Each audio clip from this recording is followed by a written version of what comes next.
about a certain Yang, yung may-ari ng DCLA dito sa Davao. Yang came here sa Davao in 1999. I thought it was during the conference he was brought by a deputy mayor, Moro Maranao.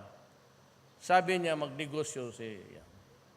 I distinctly remember I said, you can come here, do legal business, but don't do drugs.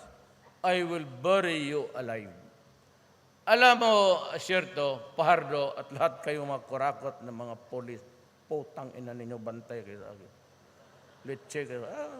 Tignan mo. Kung hindi niyo ako maunahan, animal kayo, ubusin ko talaga.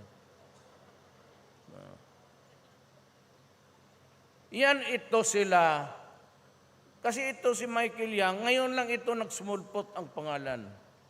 At ang trabaho nitong si Pahardo, Asierto, silang yung mga Chinese magpunta dito, yung mag-investor, alam na may pera, hinuhuli nila, ikukulong nila sa isang lugar, tapos maghingi ng ransom, kasi daw nahuli na may, na to prevent na hindi mapriso ng, because ang droga, pag nahuli ka, diretso ka, no bail, at hindi ka ma-release.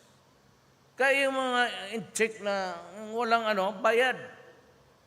Yung Koreano na pinatay sa krame,